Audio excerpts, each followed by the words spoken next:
radosti zna. Dragi gledatelji, dobrodošli u još jedan zagrebački leksikon. Ako se pitate što znači ova strevica nogomet iza mene, uskoro ćete saznati. U sljedećih 15 minuta, naime, vodimo vas na nogometnu izložbu.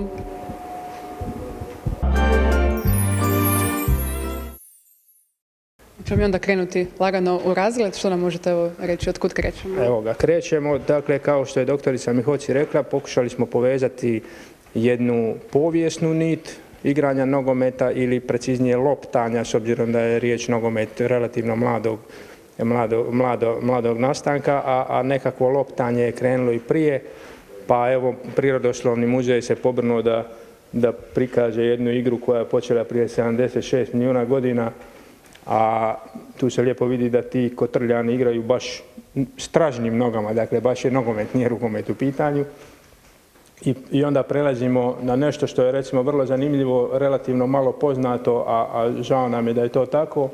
Dakle, na području današnjega Trilja, u predgrađu Gardun, pronađena je ova rimska stela, to je nadgrobni spomenik jednom preranom preminulom dječaku od 7 godina, Gaela Berije se zvao, i zanimljivo je da on, primijetit ćete, u ruci drži nekakvu okruglu kuglu, ali je specifično da je kugla premrežena sa šesterokutnima, što je današnja bubamara nogometna. Dakle, to je još 69. godine FIFA na naslovnici svoga magazina prikazala kao vrijedno arheološko otkriće i na taj način dala nekakvu važnost i dala do znanja da je jedna od kolijevki nogometa u cijelome svijetu na području današnje Hrvatske.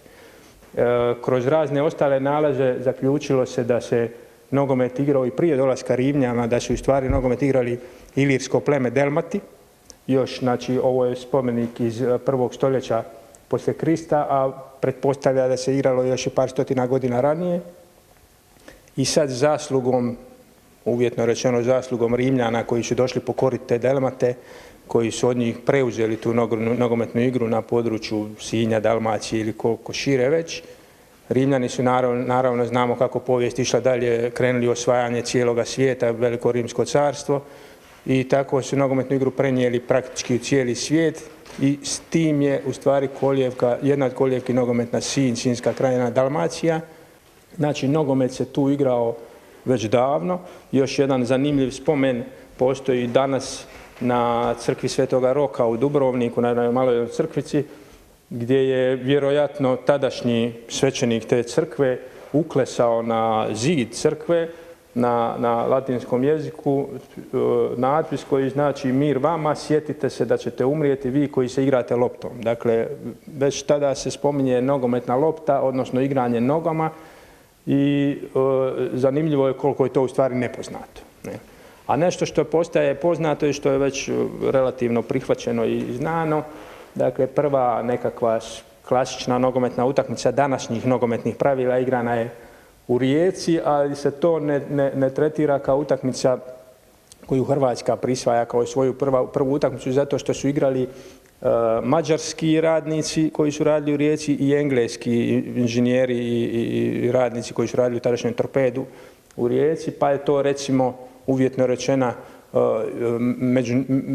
međunarodna utakmica na području Hrvatske, a da nisu igrali Hrvati.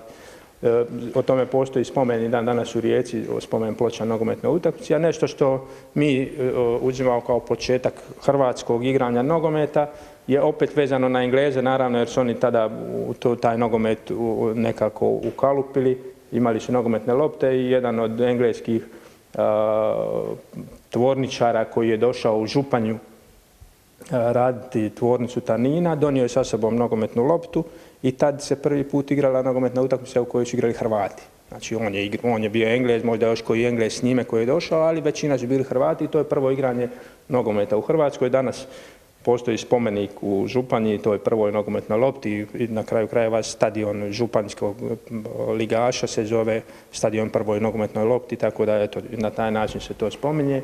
Dalje idemo kroz povijest, 906, a ovo je recimo jedan zanimljiv podatak koji bi, dakle, s ovim podatkom bi volio gledateljima ili posjetiteljima ove izložbe privući pozornost da ovi natpisi po zidovima nisu toliko suhoparni ili neinteresantni ko što neko može zamišljati da u muzejima zna biti prestručne stvari koje javnost neće zanimati. Recimo, prva nogometna utakmica 1906. u Zagrebu je igrana, tu ćete vidjeti na području današnjega Hrvatskog državnog arhiva, stare sveučilišne knjižnice, koja je tada bila ledina i za koju zapisi tada kažu da je služila da pasu krave upravitelja botaničkog vrta.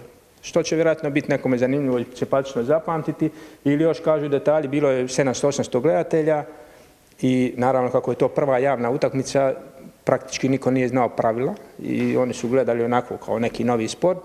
I kažu zapisi, jer tada, recimo, kad je pao gol, da ljudi skoro da nisu reagirali, nisu razumjeli da je to nešto bitno, a da kad je jedan od igrača slučajno napucao loptu 30 metara u zrak, da su krenule ovacije.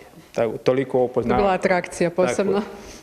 Nedugo nakon toga, znači prva utakmica igrana 1906. Dakle javna neslužbena utakmica, to je bila neka prijateljska utakmica između klubova Haški i Niški, a već 1907. je prva neslužbena utakmica reprezentacije.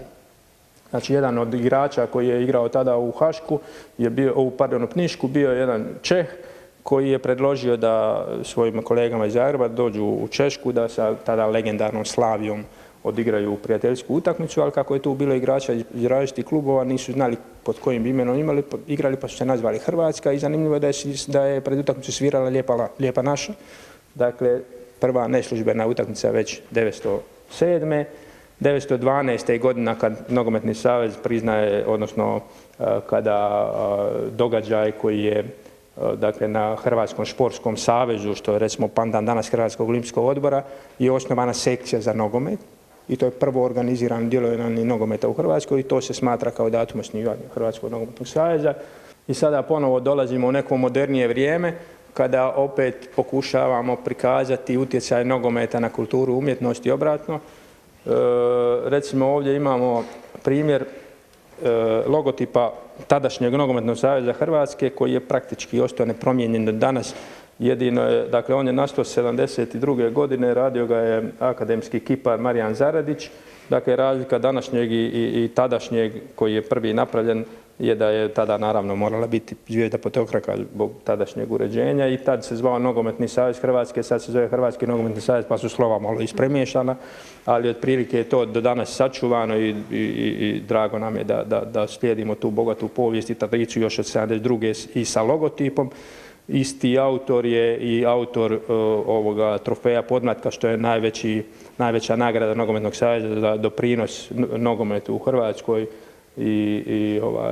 Isti autor je kasnije i napravio, vidjet ćete u izložbi, pokal za prvaka Hrvatske i medalje. Tu već dolazimo do 90. Dolazimo u 90. Moderna Hrvatska još uvijek je doduše nije samostalna, još smo trebali iščekati godinu, 2 dana, ali već tada smo imali međudržavnu nogometnu utakmicu, što je tada bilo već i dosta problematično u političkom smislu. Svi koji su radili tu utakmicu bili su u velikom strahu da bi imali posljedica od toga što su radili nešto za Hrvatsku, a još je Jugoslavija, nije niko tada ni smatrao da će Hrvatska biti nekakva samostalna država, odnosno ovi koji je nisu volili, nisu to smatrali. Opet imamo velikoga hrvatskog akademskog slikara i grafičara Miroslava Šuteja, koliko je poznato da on radio prvi hrvatski dres, koji je opet izvor svim dosadašnjim dresovima i ta poznata naša šahovnica koja je stvarno jedinstvena i svugdje prepoznatljiva u svijetu. Tu je jedan ekran sa nekim najznačajnijim hrvatskim golovima iz povijesti. To je jedna poveznica ove izložbe i Nogometnog muzeja koji se nalazi na Petrinjskoj 2, gdje je puno detaljnije objašnjena moderna hrvatska povijest hrvatske reprezentacije. Ovdje su dvije skulpture praktički, dakle to su de facto umjetnička djela koja su u stvari nogometni trofeji sa pripadajućim medaljama. Dakle, poznati hrvatski naivni umjetnik gospodin Ivan Rabuzin radio je već sada poznato Rabuzinovo sunce za osvajača Hrvatskog nogometnog kupa i pripadajuće medalje. Ivan Zaradić koji je radio logo Saveza i onaj trofej podmlatka radio je pokaz za prvaka Hrvatske. I sada prelazimo u nekakav odnos nogometa i dizajna. Pa tu imamo našeg dizajnera Borisa Ljubičića koji je još 1992. radio monografiju Nogometnog saveza za 80 godina postojanja. Između ostalog, recimo, on je radio i službenu brošuru kad smo išli u Japan na svjetsko prvenstvo. Dakle, ipak eminentni nekakvi umjetnici su u cijelo vrijeme u suradnju sa nogometom. I sada ulazimo u nekakvu poveznicu rezultata i ove izložbe. Kroz daljnje 3 vitrine možemo vidjeti službene brošure za sve domaće utakmice, kvalifikacija, za sva naša evropska i svjetska natjecanja na kojima smo nastupali, a Bogu hvala od 12 mogućih koliko smo mogli, već smo na 10 natjecanja, što je relativno raritet, pogotovo za ovako malu zemlju. Svako od natjecanja, dakle svako evropsko i svjetsko prvenstvo predstavljeno je kroz brošure za tadašnje kvalifikacijske utakmice i po neki suvenir sa samog svjetskog i evropskog prvenstva. Evo akreditacija Slavena Bilića. Akreditacija Slavena Bilića iz Francuske gdje je osvojena bronca. Evo recimo jedan od razloga zbog kojih bi mnogi doći ovdje, to je originalna brončana medalja iz Francuske, što je relativno raritetno vidjeti s obzirom da je njih samo 40 u Hrvatskoj, dakle 23 igrača su osvojila medalju i još članovi stožera, to je jedna od 40 medalja koje postoje ne u Hrvatskoj nego u svijetu za 1998. godinu. I to je jedan od stvari koji će sigurno mnogi voljeti pogledati uživo. I dalje idemo prema brošurama svih ostalih natjecanja i idemo na poveznicu nogometa sa slikarstvom, numizmatikom i filaterijom. Znači tu imamo renomirane naše kipare i medaljere, gospodina Kuzmu Kovačića i Damira Mataušića koji su radili i novčiće koji su de facto još klasične vrijednosti, možete normalno s njima kupovati u dućanima. Recimo iz 96. je na novčanici od 50 lipa u jednoj seriji išao grb Hrvatskog nogometnog saveza sa spomenom nastupa na Europskom prvenstvu. Filaterija to još pomnije prati, oni praktički svako veliko natjecanje poprate sa određenom poštanskom markicom koja je svaka sama za sebe jedno umjetničko djelo i sigurno vrijedno i pažnje i prikupljanja i prikazivanja ovdje. Zasigurno ima nekih kolekcionara. Tako, ima kolekcionara. Ovo je recimo primjerice kolekcionarski dio jednog od autora ovdje s koncepcije i postave gospodina Trnčana koji je tu djelatnik ovoga muzeja.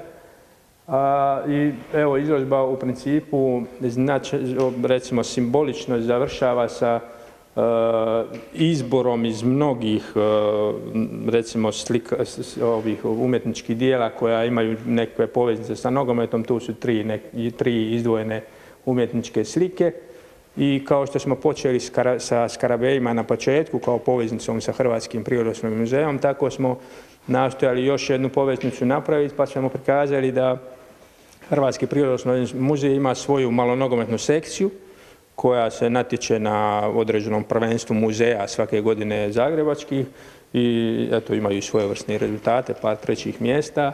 Uglavnom i na taj način smo povezali prirodoslovni muzej i nogomet.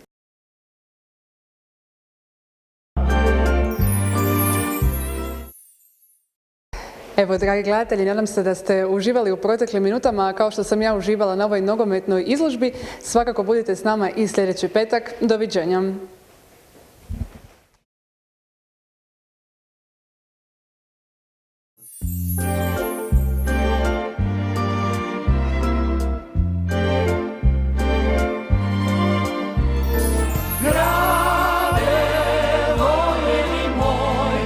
Svatko radosti zna.